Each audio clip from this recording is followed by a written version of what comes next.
You've been all by yourself through this? Yeah, I want my parents to come home now. I think that might be a little while, you know? Oh.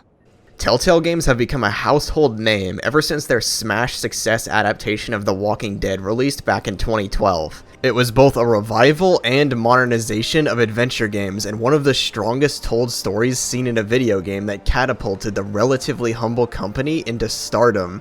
Ever since, they've expanded enormously, pumping out 2 or 3 games a year, an episode at a time. They've done series like Game of Thrones, Minecraft, Batman, Guardians of the Galaxy, The Wolf Among Us, and a couple more seasons of The Walking Dead. But because of this huge influx of new ideas, quality has become much less consistent. The Wolf Among Us was fantastic, and Batman has been consistently good, but other seasons suffered critically or failed to really wow people like the first season of The Walking Dead. But among all of this is a little series called Tales From the Borderlands. Out of all of the series they've done, this one seemed the most utterly ridiculous when I first heard about it. That's not to say I hate Borderlands. I've had some fun with it, but I can't deny that I scoffed when I first heard they were doing an adaptation, which sounded like nothing but a cheap cash grab. To my surprise, Tales from the Borderlands is not just a quick and dirty side story to sell more copies of Borderlands.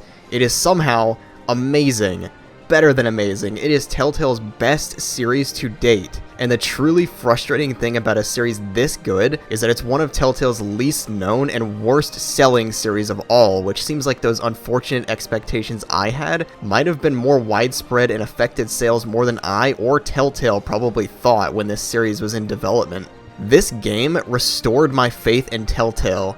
I even did the same thing again when Batman was announced, and that series has been surprisingly good as well. So I'm here to break down why Tales from the Borderlands is worthy, and why you absolutely should discount the initial skepticism of a Borderlands-style story-driven game like I was guilty of. That trepidation is reasonable given Borderlands' supposed incompatibility with a complex, engaging story, but ends up being completely untrue to the experience of Tales from the Borderlands. You don't have to like Borderlands to enjoy Tales from the Borderlands. All it really shares is the visual style and some of its characters. Tonally, mechanically, and most importantly, comedically, it could not be more different from its main series connection.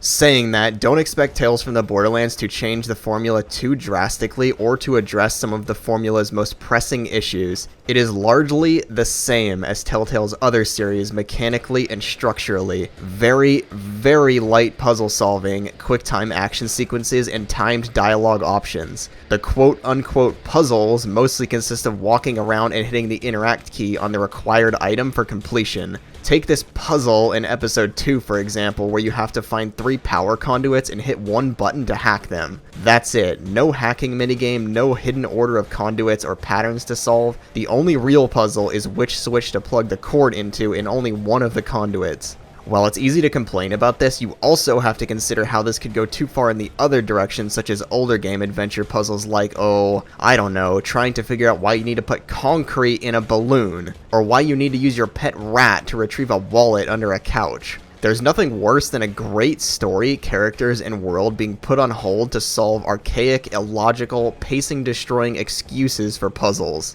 It's the one part of old adventure games that's so antiquated that it's killed them for modern gamers, even if their stories might be enduringly meaningful. But Tales, like all contemporary Telltale games, ends up using puzzles that feel like just as much of a waste of time, just without literally wasting as much time as old adventure games can. So while the puzzles require the barest modicum of thought and intelligence, they also don't destroy the pacing. It's a trade-off, but one I have gladly accepted over the days of racking my brain for hours trying to figure out the insane developer logic a puzzle constitutes.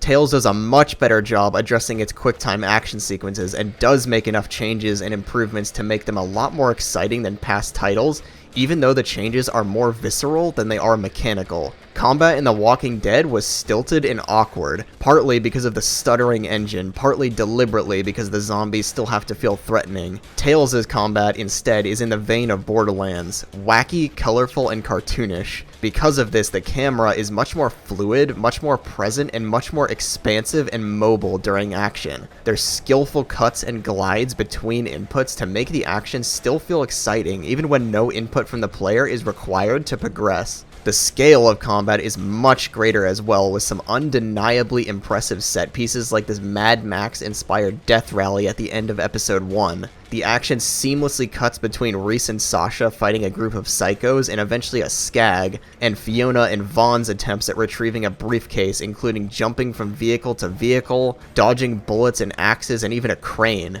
I wish they would have addressed the dated inputs of just a couple keys and its frequent overuse of the carpal tunnel inducing mashing the Q key sequence, but the camera work and editing do a good job at making the sequence exciting and expansive even if the mechanics don't pull their weight. Telltale improved upon this foundation even further in Batman with more complex inputs, but previously, Tales was the star of Telltale combat with easily their best fight scene to date, which we'll get to later. While the puzzles disappointingly remained the same and the combat thankfully has seen some improvements, the dialogue has pretty much not changed at all, and unlike the puzzles, this is actually a good thing. Telltale has a winning formula with their dialogue system. It's so good, in fact, that RPGs like The Witcher 3 have even started to adopt the timed dialogue for specific responses to make important choices feel more natural. While the typical choices still roughly follows the nice, mean, and neutral response formula, it's disguised well enough to avoid much of the problems that systems of this type face. Its paraphrasing is also very much above average, doing a good enough job at describing the whole line's tone. Unlike some games, the paraphrasing isn't so ridiculous as to render the entire dialogue system pointless. While it's not perfect, sometimes the time given for responses feels totally arbitrary, giving almost no time for throwaway responses and giving an excessive amount of time for the important choices. The majority of the time it does exactly what it's supposed to do, give an element of tension and snap judgment to important decisions. It's a very good system that has served them well for years, and Telltale was smart to not make any drastic changes. So the changes they've made to the formula range from non-existent to mostly cosmetic. Tales from the Borderlands is not a drastic reinvention of the Telltale formula. Instead, it's a dramatic amplification of its most important feature, its story. Unlike The Walking Dead, where an entire formula has to be developed alongside a narrative with moving parts and branches accommodating player choice, this game more or less could be developed with the story as its focus, using a pre-established formula, and that ends up being this game's greatest strength. Because of this, Telltale really worked on their presentation to deliver a much more stylish and slick-looking game than any of their previous work. The direction and editing is far superior, the most immediately obvious example being the flashy and gaudy intro cinematics for each episode. The music selection is excellent, not just catchy, but giving a prelude for each individual episode's unique tone and pacing. This intro scene for episode 2 is definitely the flashiest, with titles and transitions working into the slow-mo gimmick of the scene. But episode 4's is my favorite, managing to work in some genius visual jokes over the deliberately gratuitous and cheesy spacewalk.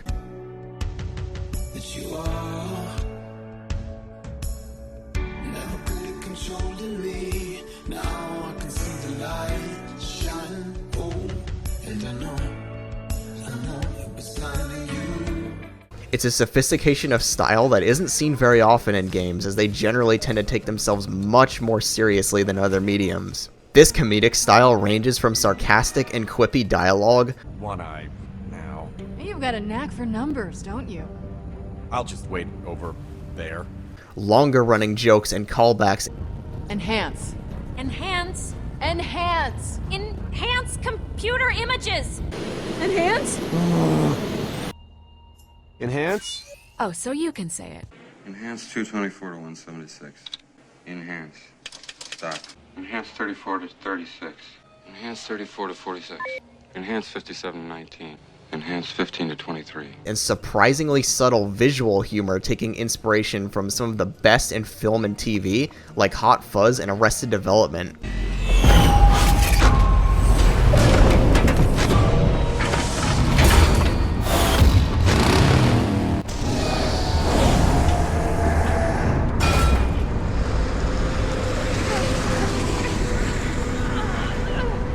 It's directed just as well as it's written and performed, and that's not only rare for video games, but like a unicorn when it comes to comedic direction and editing in video games. The only game that even comes close to this is maybe some parts of Far Cry 3 Blood Dragon or The Stick of Truth. but neither are as extensively curated and presented as the visual humor in this game. This all culminates in the finger gun battle in episode 4. It is the most gloriously stupid and patently unnecessary scene in the game. It adds nothing to the story progression at all.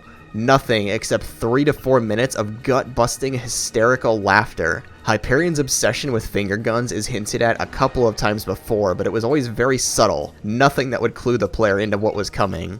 We've known that Hyperion is essentially a culture of children presiding over a company that basically runs Pandora, but to see them erupt into an impromptu fake gunfight with made-up sound effects and hand-motion blood sprays and death noises, it's completely absurd. It's so absolutely ridiculous and frivolous that it is positively bewildering. It's the shock, the absolute unbridled shock of a change in tone and the genuine mastery of direction that cements this as the funniest scene in the game and one of the funniest I've ever seen in a video game. Here's some more for ya. Hope you're not allergic to lead.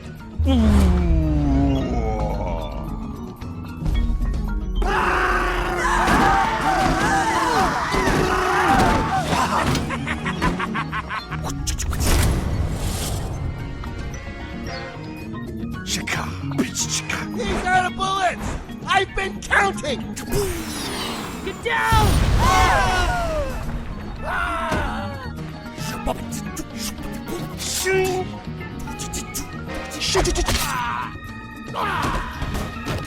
It takes place right after one of the series' saddest moments, the death of Scooter, and right before the dramatic change of tone in episode 5. Because of this, it grants the player a laugh. Not just a laugh, but primal, guttural guffawing just when the player needs it the most. Another source for much of the comedy in the game is its frame. It's told in the present with the two leads, Reese and Fiona, captured by a stranger with a shotgun and a radiation suit holding them at gunpoint, and forcing them to recount their experiences with each other in a nefarious-sounding mission, the Gortys Project. Because Reese and Fiona are natural liars, this makes them unreliable narrators with embellishments and important bits of the story left out to save themselves from embarrassment. To business. I propose that we form an alliance for the return of the funds. Capital. Really? Is that what you're going with? Even with all this style, all this flair, all this genuine personality in the direction and editing, it still ends up being secondary to Tales' most impressive accomplishment in the story, the characters. Tales from the Borderlands has something that no other Telltale game that I've played, and very few games in general has. It has genuinely and unconditionally likable characters. That's not to say that other Telltale games don't have likable characters. Bigby Wolf and Lee, for example, are likable, but that always comes with a caveat of them having a violent and regrettable past or the capacity for true cruelty. They're likable because they're arguably bad people deep down fighting against their baser instincts to be better. The characters in Tales from the Borderlands aren't saints either. They're a collection of petty thieves, schemers, and grifters, but they're also losers, and I say that in an endearing way. Borderlands is an insane comic book video game world of color-blasted hellscapes, monsters, and psychos and bandits around every corner. In Borderlands, you never really get to see regular people surviving in the world, as you are playing as a vault hunter on a world-changing quest to stop a bad guy from blowing up the world. Regular people are treated more as information vendors, and you never really get to see them in danger or how they survive in a world as crazy as this. The cast in Tales from the Borderlands can't fight. They don't have weapons, really, and are in real danger the entire game. Because they are so vulnerable, they are so relatably human, and it's this trait that makes them such an endearing and likable cast of characters. You start off with Reese, a middle manager of Hyperion, the de facto evil empire corporation in the world of Borderlands. Reese is committed and faithful to corporate order and believes in Hyperion despite recognizing and poking fun at its obvious immorality and snooty corporate culture. By his own accord, he worships Handsome Jack, but this never really manifests in-game and is instead alluded to, making Reese seem not really any more zealous than others in Hyperion. Hyperion and Handsome Jack are obviously the villains in this series and in this story, so casting the main character not only as a part of, but an openly admitted supporter of the most hated organization in the Borderlands is brave, and ends up giving Reese many advantages as a character.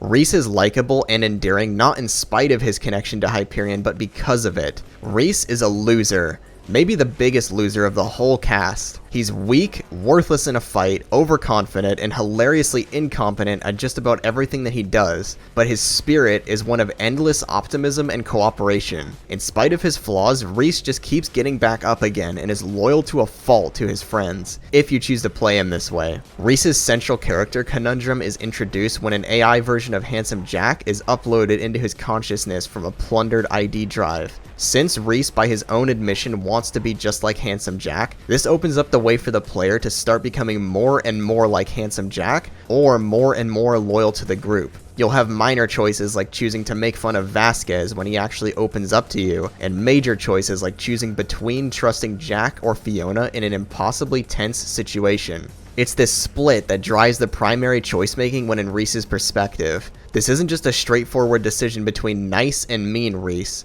Choosing Jack has a lot of advantages, including avoiding Vaughn getting hurt in episode 3, as well as stacks of genuinely hilarious scenes that wouldn't be seen otherwise. But choosing the path that leads Reese to ultimately become disillusioned with Hyperion is the most satisfying from a character arc perspective, and seeing him grow and change the most, learning empathy for the people of Pandora and mostly for his friends. The other playable character is Fiona, who is the polar opposite to Reese personality-wise. She's actually competent and clever, living a life of a con woman surviving on her wits, but externally, kind of lame and insecure. Catch a ride! You know it, come on.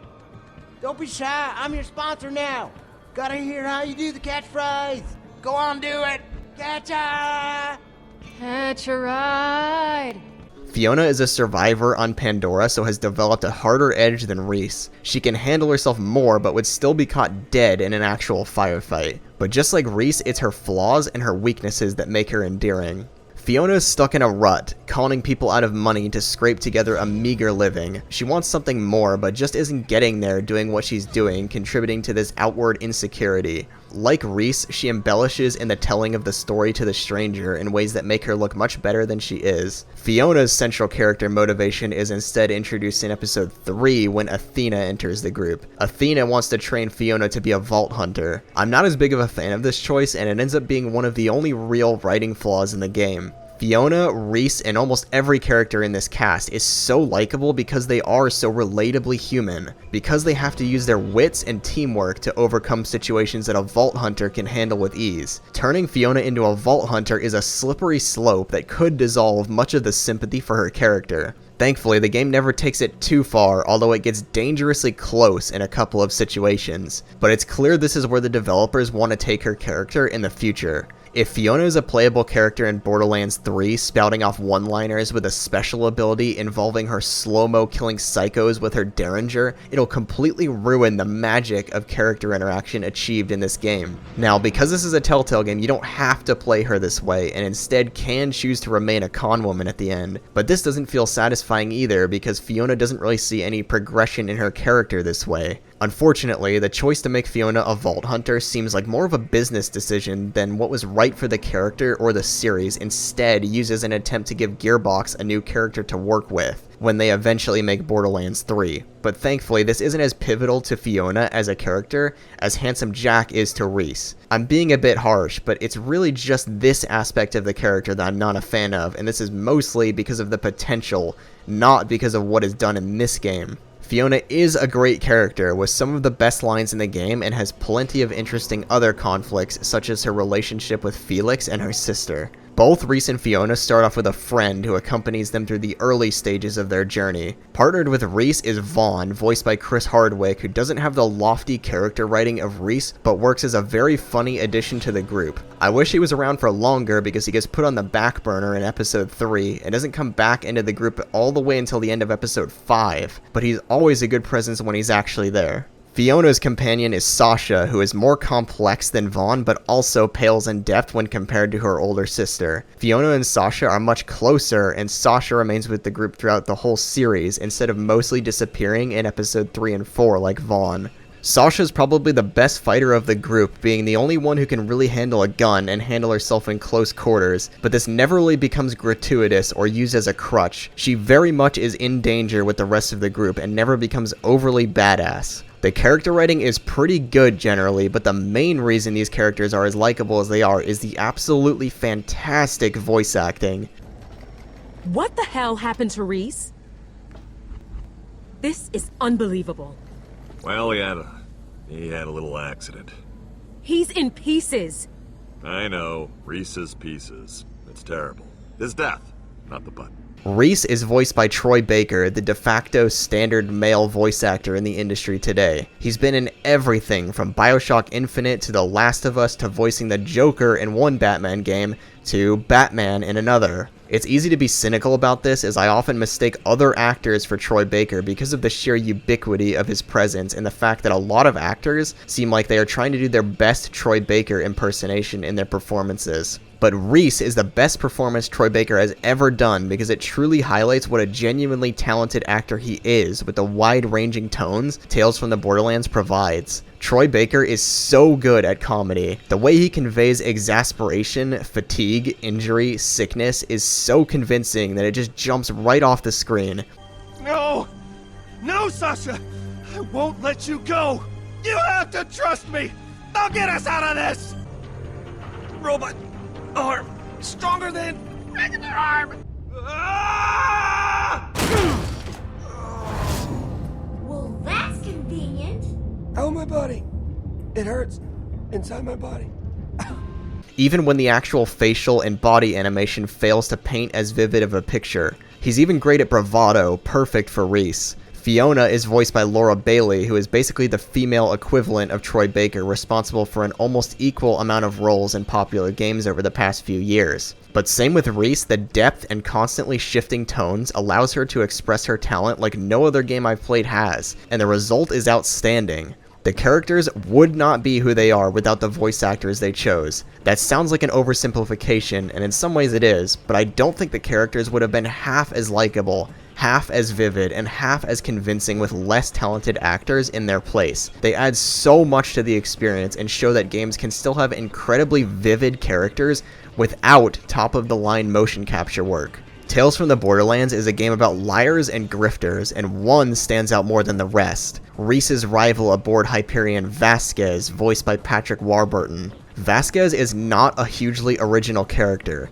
He's basically just this game's version of the asshole nemesis, but they take it so far over the top that it comes back around again to being endearing. Vasquez is almost like a parody of what Pandorans think of people on Helios. He's so smarmy and so relentlessly cocky and operatically evil that the game acknowledges it and plays it for laughs. Vasquez is basically the catalyst for the whole plot, setting into motion Reese and Fiona teaming up. He steals Reese's promotion by throwing Reese's previous boss out the airlock but slips up and mentions a vault key deal he was working on. Reese notices this, and after being promoted to vice janitor to be on his own path, as Vasquez puts it, basically decides he's got shit all else going on up for him at Helios, so he might as well try and screw over his nemesis in a way that's both deeply embarrassing for him and get something out of it in the end. Reese and Vaughn steal Vasquez's car and $10 million from the company and head down to Pandora to buy the vault key for themselves. Vasquez is a good rival for the first few episodes, showing up at Reese's worst points to rub salt in the wound and brings a lot of comedy with his hilarious incompetence. Fiona and Sasha have their own rivals, although their relationships aren't as deep and personal as Reese and Vasquez. Sasha and Fiona are actually the ones who are planning to sell the vault key to Vasquez at the same time, except for one little thing. It's a fake. They con August into selling the fake vault key in the first episode and then leave him holding the bag when the thing falls apart. August is a more serious, more straightforward character than Vasquez, but because of that, has a little more depth that develops later, but he's still mostly a stock character for the vast majority of the game. Kroger and Finch instead are more of a comic duo that hounds Fiona and Sasha, always showing up at their lowest moments. They hate Fiona in particular, who in hilarious fashion leaves lingering wounds on Finch, who repeatedly gets shot over and over again in every interaction with them. And the wounds actually change depending on which elemental bullet Fiona chooses. It's more of a cosmetic difference than anything, but it is pretty visceral to see visual proof of your choices carrying over from episode to episode. The only thing Tales from the Borderlands is really lacking in terms of characters is a really strong villain. Valerie only shows up in episode 3, is almost completely absent in episode 4, and doesn't survive much of episode 5 at all. It's a little disappointing that the end villain lacks personal depth and doesn't reflect the journey the group has taken to reach the end. Valerie is a good villain while she lasts though, scoring the group its first big loss at the end of episode 3. After episode 3's surprisingly effective, slower, more methodical pace, it ends with a big spectacle battle after Valerie's forces invade the dome. The battle is great, with some more high-speed action sequences and expansive coverage of the conflict. It also contains maybe my least favorite scene of the series, and one that genuinely began to worry me about where the game was going the first time I played it.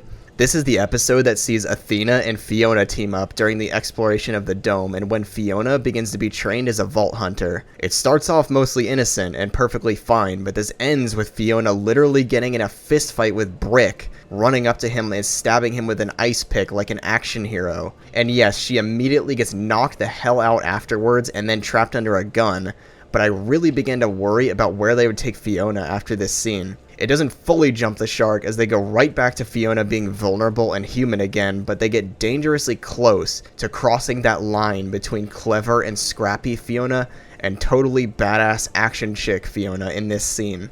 Thankfully, it's the closest they ever get. Anyways, I was talking about Valerie. There's a real sense of loss at the end of episode 3 for the first time in the series. Athena ends up saving Fiona with her shield instead of herself, who gets hit directly with a rocket and is presumed dead. Vaughn is also missing, and the whole group is captured and now being forced to work for Valerie. It's a real downer of an ending. Seeing these characters develop so well and then taken to their lowest point is powerful and gives real weight to the rest of the game. It's something that stories like this often fail to deliver. In action comedies, straddling the line between lighthearted fun and drama is extremely difficult, too often either failing to constitute a real genuine threat, rendering the dramatic parts of the story worthless, or leaning too hard in the melodrama, sapping away much of its comedic presence. Tales from the Borderlands is one of those stories that just fucking nails this. You have to see our heroes fail, truly fail, to appreciate when they finally reach their full potential. Instead, the real villain of the game is Handsome Jack, who is responsible for most of the pain and suffering in the game. Handsome Jack is a fantastic villain and Borderlands' most standout and definitive character. He's flawlessly voice acted by Damian Clark and is one of those characters that simply could not be voiced by anyone else. The main Borderlands series is not exactly the Citizen Kane of video game writing. It's full of genuinely awful, genuinely cringe-inducing humor and a loose and predictable central story. The first Borderlands didn't really try to have a story, and that's why it's a little more likable in terms of its side characters. Borderlands 2 tries to take itself a little more seriously while at the same time adding in more jokes. It's an inconsistent story that doesn't do a whole lot to compel the player besides wanting more and more powerful guns, but the one element that really does work is Jack. He's a constant pain in your ear, literally, as his main interaction is to taunt and harass the player constantly over the radio throughout the game. Because he's so present and creative and funny in how he insults the player, he's endlessly memorable and endearing as a villain. But the most surprising thing is that halfway through Borderlands 2, they actually do something completely surprising with Handsome Jack. They give him real depth and some amount of sympathy. For a character that has basically committed genocide, this is extremely difficult to do, but I'll be damned if they didn't pull it off with his daughter Angel. Clark's performance really sells the despair in this scene, and it's a side of Jack I'm glad they included. Tales from the Borderlands takes place after the events of Borderlands 2, so Jack is already dead by this point. Instead, Jack is a hologram inside Reese's head so that nobody besides him can actually interact with him. Tales from the Borderlands is not a perfect game. Nothing is, and Jack driving a rift between Reese and Fiona is the biggest writing flaw in the game. It has obvious gaps and failures for accounting for the player's choices. So obvious that I don't think Telltale had any idea why Reese and Fiona were mad at each other when they first started developing this game. Fiona is mad at Reese because of his reluctance to tell the rest of the group about Handsome Jack. While on the surface this seems reasonable, this is incredibly flawed for two principal reasons. First, as the player, you astoundingly have no option to tell Fiona about Jack until episode 4. They give you an option at the beginning of episode 3, but nah, they're just kidding about that. As the player, you can tell Vaughn about Handsome Jack immediately and then confirm it later in the next scene. But yet in all of these adventures, somehow Vaughn never manages to tell the rest of the group. This is incredibly frustrating because it robs the player of importance in the story in a really critical way. If Telltale gave the player an option to tell Fiona about Jack, then problem solved right there. Fiona would have no reason to be mad at Reese, but because this is a Telltale game developed episodically, they needed Fiona to be mad at Reese about something, and unfortunately, their solution for it wasn't fully thought out.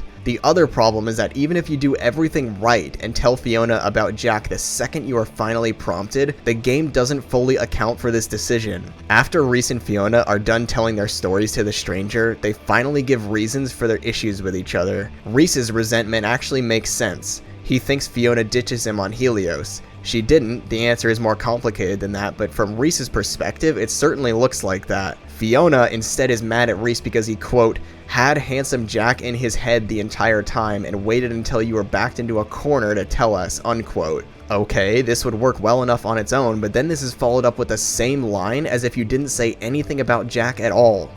We had every right to freak out. You and Jack ruined our lives. Are you serious? That is what you're pissed about? Yes.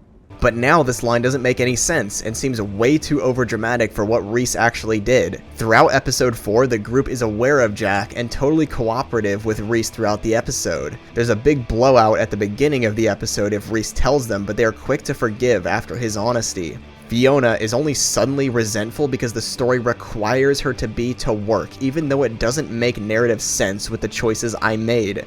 It's hands down the biggest problem in the game. The choice to develop the game episodically and present it in a frame of recounting the events of the story betrayed them, and they weren't able to satisfyingly develop all the questions raised at the beginning of the series. Thankfully, Jack and Reese's relationship is good enough to make up for this unfortunate flaw. At the beginning of the story, Jack is who Reese wants to be, the renegade who takes what he wants, the charismatic leader who controls a powerful organization.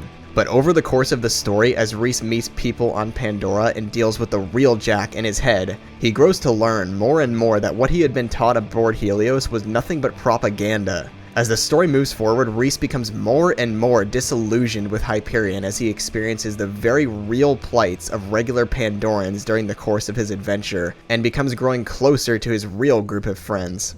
Now, this depends on how you play Reese to a certain degree, because at the end of episode 4, you have a choice to lead Hyperion as Handsome Jack's protege. It's a ruse, of course. Handsome Jack is using you for a new body to reincarnate himself in, but the player can choose to remain steadfastly loyal to Hyperion's ultimate image. Ultimately, though, Reese is destined to break away from Hyperion, as once Jack is loose in the system at the end of episode 4, Reese is forced to commit some questionable acts to escape the station. In a desperate bid to escape and destroy Handsome Jack, Reese destroys the entire Helios station. It's a drastic move, and one that kicks off an even more drastic change in tone.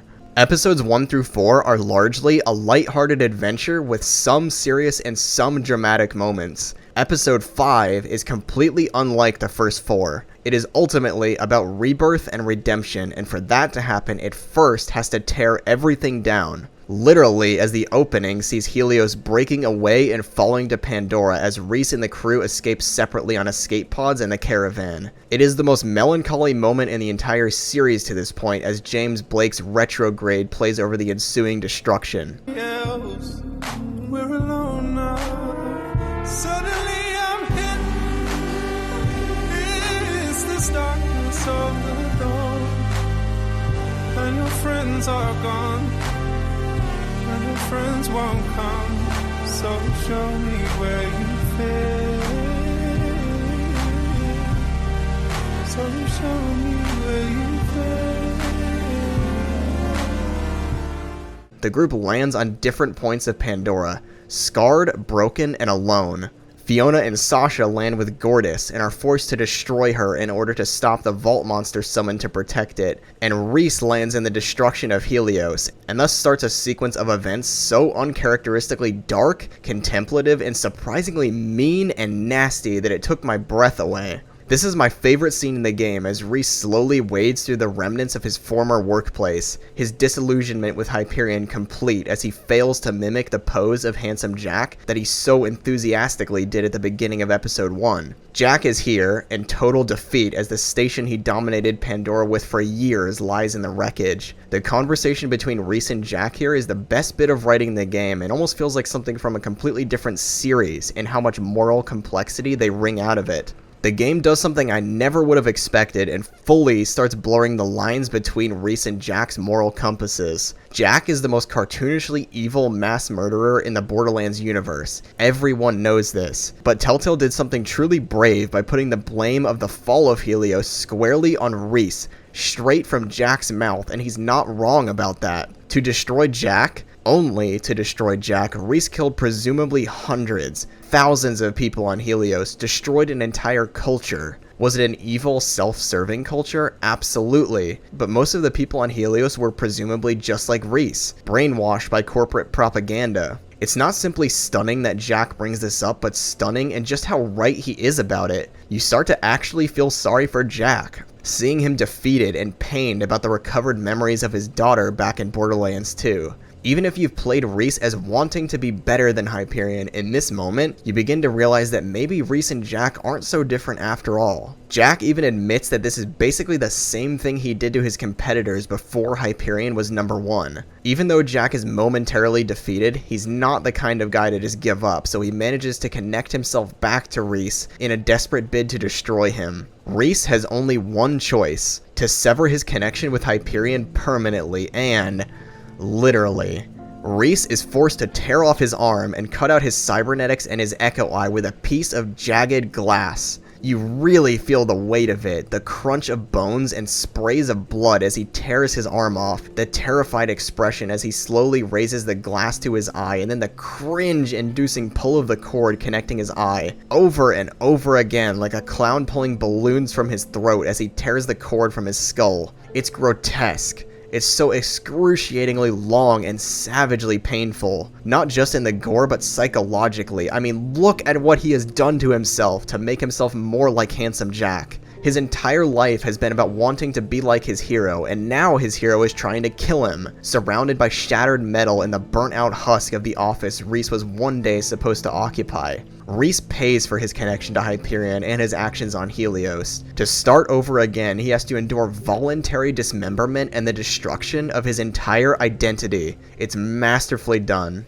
Tales from the Borderlands' two most surprisingly interesting characters are the two robots in the group, Loaderbot and Gortys. Gortys is the more explicitly important to the plot, being the literal key, navigation, and information vendor about the vault. She's introduced in episode 3 just after a scrap with Valerie, and rounds out the group quite well with her adorable innocence and ignorance of the world. Out of all the dialogue-intensive jokes in the game, Gortys always delivers my favorites. Everybody up and at 'em! Come on, slowpoke! Time's all wasted!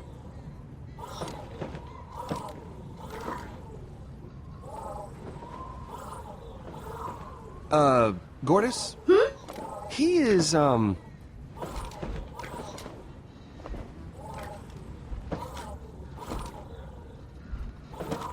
he's got, some stomach issues.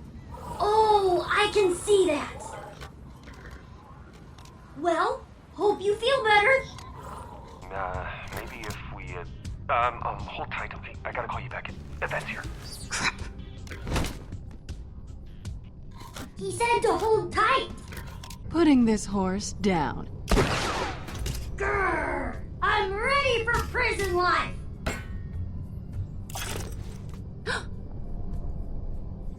Why is it... You didn't see anything! Why is it doing that? Stop looking! Why is it bleeding? There's blood! Why is there blood? Working was just filled with strawberry jam! Oh, hi, Reese! Things are going great! Did you just say Reese? Nothing! Her closest companion in the group is Loaderbot, a mechanical drone launched from orbit by Hyperion and the best character in the game. His deadpan delivery with twists on pop culture references and unbreakable allegiance to Reese is treated comedically better than almost any other character in the game. Got quiet all of a sudden.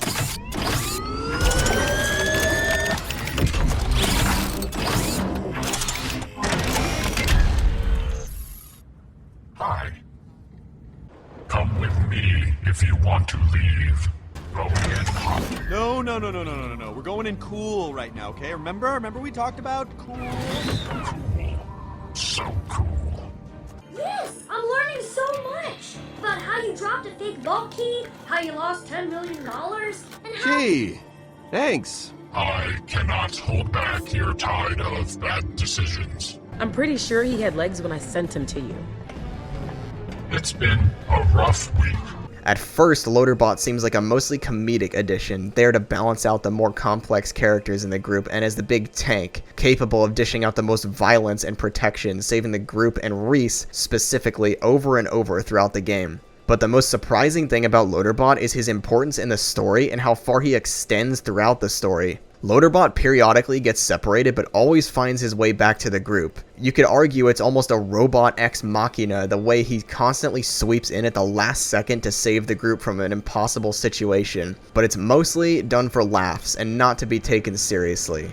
However, when Helios is falling at the beginning of episode 5, Loaderbot finds himself in a situation that doesn't look like he'll be coming back from. He sacrifices himself to get Reese on an escape pod, and the last we see of him is Kroger tearing him apart as the station begins to fall. During Reese and Fiona's kidnapping in the present time, they slowly begin to put the pieces together as to who the stranger is. They figure it has to be someone who knows them.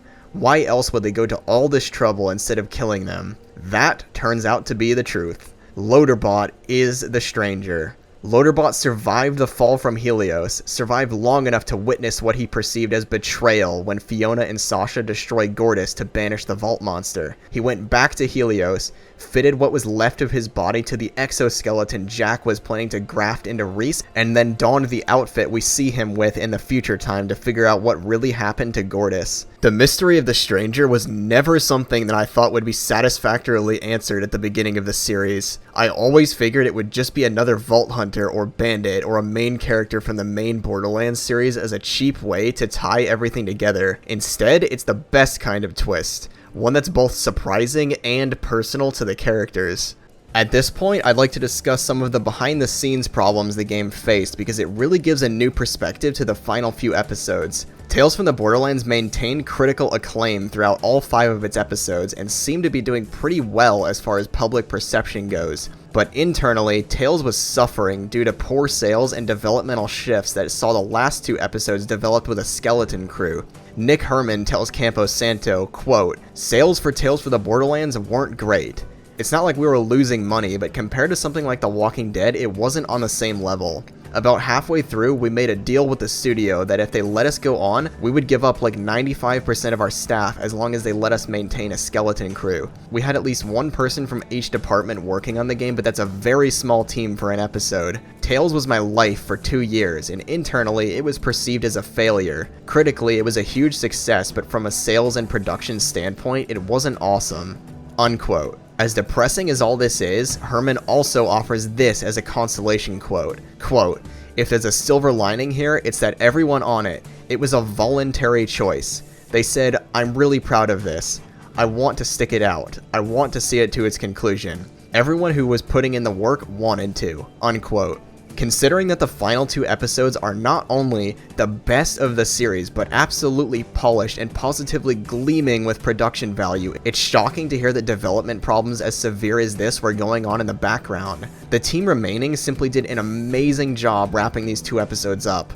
Honestly, before hearing of this, I never ever would have suspected this kind of thing to be happening behind the scenes, as episodes 4 and 5 are not only consistent with the rest of the series, but even better. Remember that episode 5 contains the finger gun battle, which is completely frivolous to the story as a whole. If they were squished for time and staff, this scene would have been the first thing cut for time. But yet they did it anyways. They splurged on one of the most memorable series of the whole series entirely because they wanted to and were passionate enough to do it anyways. And that is so impressive because what follows is some of the highest production spectacle and polish that the series has ever produced. The finale of the game sees the whole group reunited and ready to take on the Vault Monster together. Loaderbot's ultimate plan was to save Gortys. Now that Reese and Fiona know the truth, they are ready to assist. If there's one thing that's ubiquitous among criticism of Telltale games, it's the often unsatisfactory resolution of how choices impact the story. Now, most of this is totally fair and valid criticism. The Walking Dead Season 2 has been the absolute worst of the symptoms, with characters locked into fates that do not change depending on the player's choice. Even characters who are totally isolated to this season. A character needed to die for the story to work, and so they did, even if the player exhausts all choices. This is the worst part of Telltale games, when you see behind the smoke and mirrors to reveal a totally artificial shell being puppeted in shockingly limited ways. To be honest, all Telltale games suffer from this to an extent. Tales from the Borderlands included. With the budget and schedule Telltale delivers games, it would be impossible, literally impossible, for them to diverge their stories too heavily to the point where two entirely separate, parallel games would have to be developed simultaneously. The trick, instead, is to try and preserve the illusion of choice with simple cause and effect and cosmetic personalization of the story, without diverging too heavily in the plot. The simpler the cause and effect, the better for Telltale and the player, because it makes choices feel important without the really big choices actually being important. Telltale obviously has the aspiration to do better with the end of the second season of The Walking Dead's 3 entirely disparate endings, but that led to, hands down, the most embarrassingly transparent backtracking I've ever seen from the company. The first episode of Season 3 is essentially a mad scramble to wrangle down all of the loose plot threads and exterminate them before it can taint their work any further. Tales from the Borderlands, although it suffers in a couple ways, handles choice and consequence better than any other Telltale game I've played before. Not because it has wildly diverging playthroughs or meaningful choices that drastically change the outcome of the story. The story ends the same way every time. The game never really adds any new entire scenes that wouldn't have been possible with different choices. Instead, what Tales from the Borderlands does best is that it keeps the choices simple and wraps them up in a way that makes them feel way more important than they actually are, without creating an unmanageable mess of plot threads. They do this with a Mass Effect 2 style suicide mission climax of building a group of Vault Hunters to save Gortys and defeat the Vault monster. Every living major character from the game is available to recruit, from August, Zero, Athena, Springs, Cassius, Felix, and a secret Vault Hunter who can be obtained via a very specific chain of actions. Each character has conditions that determine if they can be recruited at this point in the game. Fail to identify yourself as a Vault Hunter to Mordecai? Zero cannot be recruited. Fail to tell Felix about the bomb back in episode 1? Felix cannot be recruited. And this is why it's actually kind of genius the way they've done this. They found a way to make minor dialogue choices like these affect the story without having to develop entire new storylines. The battle with Gortys is going to happen either way. It's going to end the same way. The difference is what characters you get to take with you in that battle, and if there's anything this game does right, it's its characters. That's why I'm so blown away that episode 5 was developed with a skeleton crew, because the final battle is easily the best fight scene Telltale has ever done. Fights in Telltale games are often more interesting visually than they are mechanically, which usually consists of the same few inputs, clicking the mouse on a target in slow motion or mashing the Q key. The Gortys battle is the first Telltale fight scene to get creative with the inputs in a way that makes it feel more visceral and exciting than reusing the same two inputs from before. It's almost like a fighting game with longer strings of more individually taxing inputs and directions in a limited time. And the scale of it is something that Telltale has still never really managed to top. The final piece of Gortys summons the vault and the monster that protects it, but it also turns Gortys into a giant Pacific Rim-style robot that allows a pilot to control her attacks. Naturally, this is where your Vault team comes into play, and each team member gets their own individual combat sequence controlling Gortys with member-appropriate attacks and other video game references. Zero has a Shoryuken, Springs has a Chun-Li kick, and Claptrap has Whoa!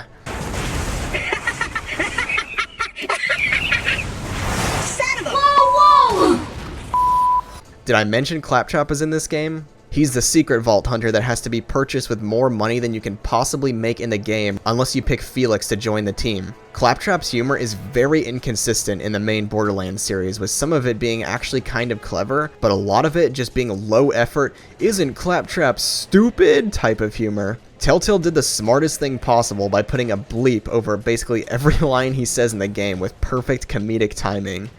Excuse me? Sorry to interrupt, Gortys, but the Traveler nearly squashed me. You know, just letting you know, in case you're one of the few people who even The battle is great. It's fun, it's vibrant, and it's jam-packed with jokes and quips, and it's vastly more mechanically satisfying than any other Telltale action sequence they've ever done. It contrasts perfectly with the first half of the episode. The first half of the episode is so dour, so hopeless, so profound that it gets really heavy really quick. It's a welcome change of pace, but for it to so quickly shift gears into upbeat triumph is wonderful. For so long, the group has been at the mercy of Valerie, or trapped aboard a hostile space station, or driven apart by their own personal strifes. But to see them all finally working together and succeeding is impossibly gratifying because it's so thoroughly earned.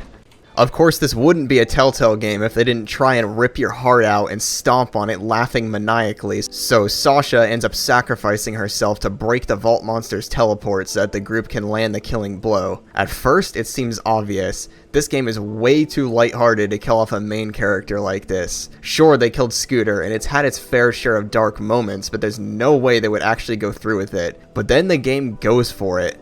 No, it really goes for it with this extended scene of the actors giving their best dramatic performances yet. Of course I saved it.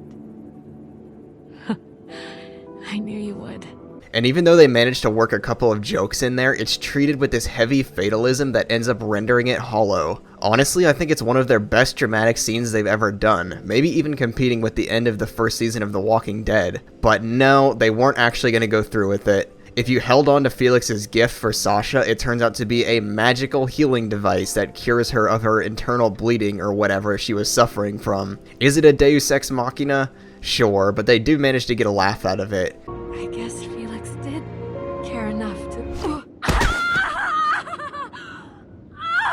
Oh yeah, that's broken. It is a little cheap. There could have been a much more practical way of curing Sasha, but they needed to pay off the gift, and it's not the worst way to do it. The tone is almost saccharine at the end. I mean, suddenly erupting into a group hug, a Deus Ex Machina, and conversations about the power of friendship. I mean, it's ridiculous. Out of context, you'd find more emotional depth in an episode of High School Musical, but it works. It totally, unequivocally works because of the strength of these characters and because of how earned it feels. You feel like you desperately need a win, and I'll be damned if this isn't it. These characters have been put through the ringer. Episode 5 in particular is so dark and so mean that it balances it out shockingly well. Gortys and Loaderbot are reunited, Vaughn and Sasha finally get the loot, and Reese and Fiona finally have time to reconnect after their experience with the stranger. The story comes down slowly and gracefully. Out of all of the relationships in the game, Reese and Fiona is the most strained. To say that they hate each other is a vast understatement. They just don't get along. Their experience with the stranger only seemed to compound that at first, but in the final moments, it seemed that maybe it wasn't a wholly negative experience after all. The wounds between Reese and Fiona are healed. They talk about their futures and how they've changed throughout the journey. Fiona wants to be a vault hunter. She could finally do something more in her life than conning people out of money in a dank underground crime haven. And Reese, after taking the rights to Atlas from Jack, is now in charge of a corporation. His dream. Only now, uncorrupted by Hyperion and Jack. It's beautiful. The music, the slow, unhurried pace of the end of an adventure, it's tranquil and it's quiet. Would you like to do the honors? It's the last one. It's only right that we both open it. It's the best part. Kinda hoping you'd say that.